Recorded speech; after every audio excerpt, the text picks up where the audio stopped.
Hey everyone, my name is Tegan and welcome back to TandeWrites, where today we're going to be doing the mid-year book freakout tag, which is like the only consistency in my life anymore. Every year, midway through the year, I gotta come back and do this tag, just talk about what I've read so far and what I'm looking forward to. A full list of questions will be in the description below, and with that, let's begin. Question 1. Best book you've read so far in 2025. So we're still at the start of June at time of recording, so I'm not like a full 6 months into the year, but so far I've had 4 standout reads, which will be making my mid-year and my end-of-year lists, but the best one out of them. So my top reads probably are... where is it? The Corruption of Hollis Brown by Kate Ankram. We've got Vesuvius. We had Little Thieves, and there's... okay, it's a book by T. Kingfisher, but for whatever reason it's been split into 2 books. Despite it's not actually... well, it's marketed as duology, it's not actually duology. It's one book which is in 2 copies, which was like the Clockwork Boys and the Wonder Engine, which I really, really loved. But I think I'm going to say Little Thieves takes this.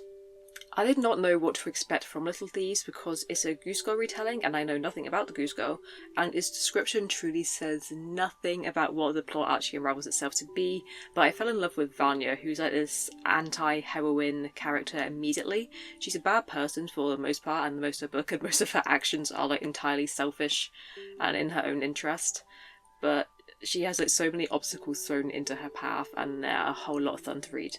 Best sequel you've read so far in 2025. I mean, the sequel to Little Thieves, which was called Painted Devils, was also very fun and I loved it a lot. But I've not actually read many sequels this year that I loved. Based on the technicality, the second book in that T. Kingfisher duology that's not duology, The Wonder Engine, was my favourite out of the 2 books. And that's technically a sequel, despite just being part 2 of the same book. New release you haven't read yet but want to. So again, at time of filming, the V. Schwab Vampire book, which is Bury Our Bones in the Midnight Soil, comes out tomorrow in the UK. So I haven't read that yet, and knowing my like how I act around new releases, I probably won't read it for a while. But like, what has come out this year?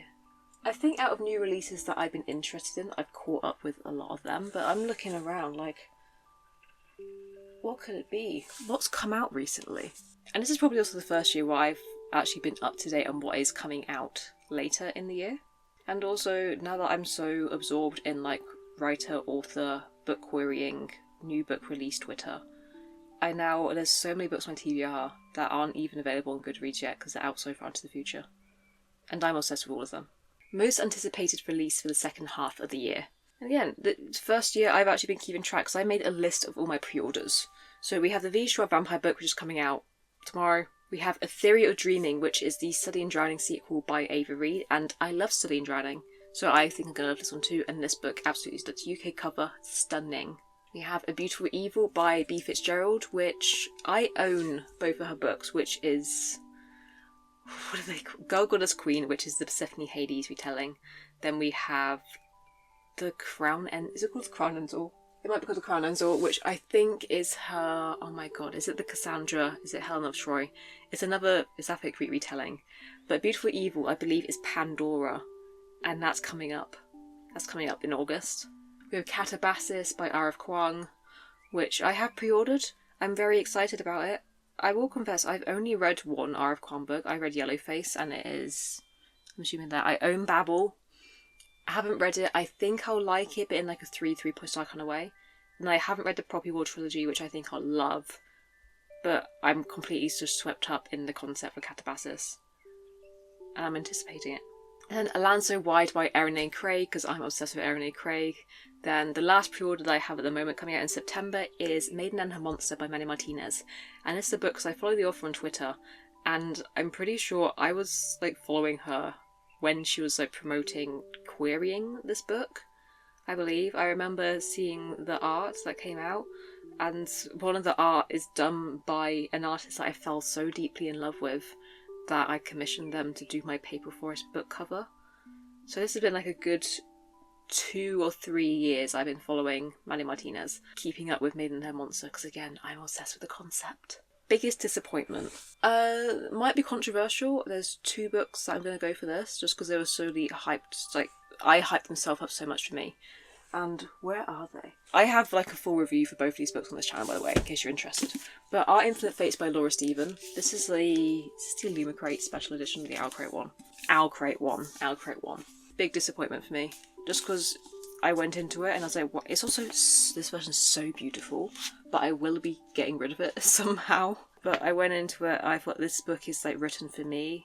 And I started reading it, and I thought, okay, this is 4 stars. And I got a little bit further in, I thought, maybe 3 stars, but that's okay.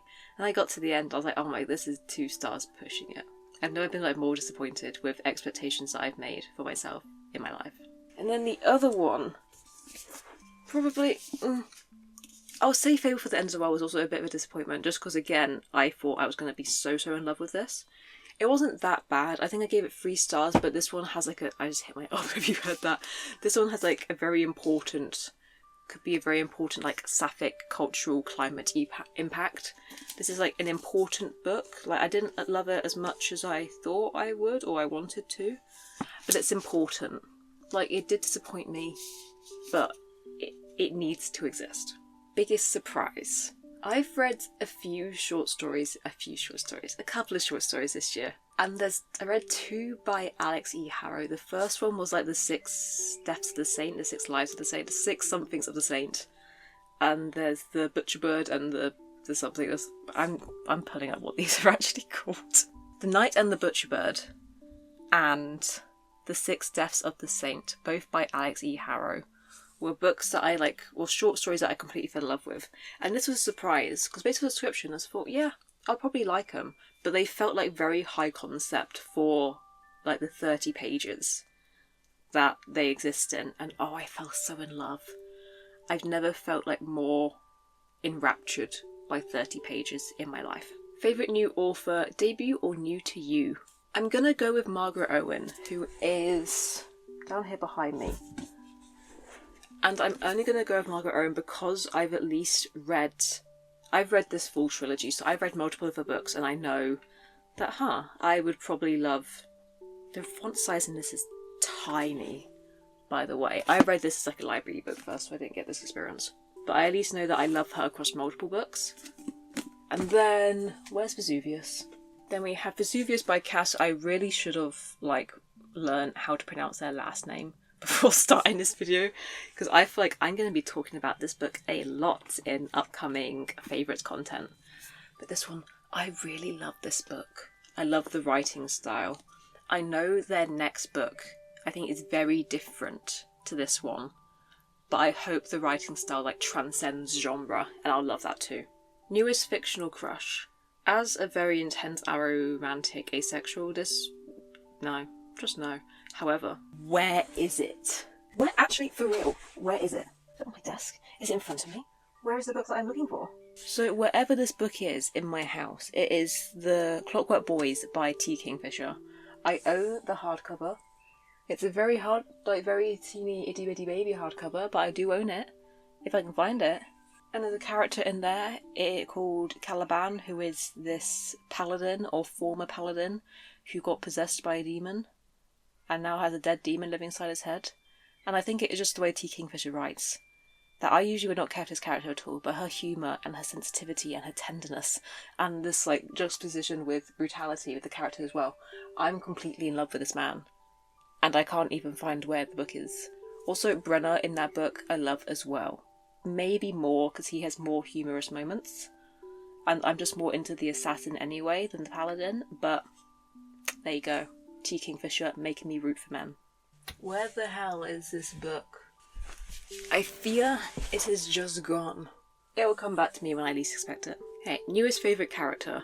So that can be the entire... I found the book. I'm using it as a tripod. Caliban, love you. Brenner, love you. And newest favourite character, this entire cast across this book and the other book, which is, the same book, but it's not the same book. And then I loved Felix in this. I loved everyone in this and this trilogy. And what else? What else have I read?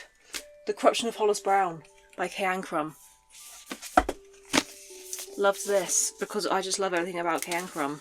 And I love Hollis Brown.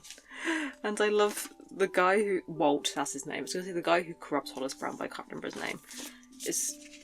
For this one specifically, it's the mix of humour and also this immense tenderness between friends who are your family. And the next question is a book that made you cry. I'd say, wasn't actually shedding tears. The one K-Ankram book that I have shed tears at was The Way to the Stars, to the point where I don't think I can, like, read that book anytime soon. Because it's been a few years since I read it now, and I'm still that distraught by it. And I love space and sapphics and... But this one close, just because, again, how she writes about human relationships and people needing each other is very special to me. And I feel like I'm just talking about the same group of books over and over again, but these are the ones that have had like a big impact on me this year. I did a lot of... I'm just pulling up my reading challenge. Oh. So the question was book that made you happy. I'm going to put First and Then by Emma Mills, because this is like a YA contemporary. I read it as like research for the book that I have coming out. And I wasn't expecting to love it, because I thought, oh, it's going to be very romancy. I probably won't love it. And then I fell in love with it. I was, you know, blushing and twirling my hair and kicking my feet. And it filled me with joy. Even if I can't remember, you know, what this book's actually about anymore, I loved it. I'm looking through my reading channel and finding more books. Like, I read Our Dark Duet, which is the second book in the Monsters of Verity V Shroud series. It comes after The Savage Song.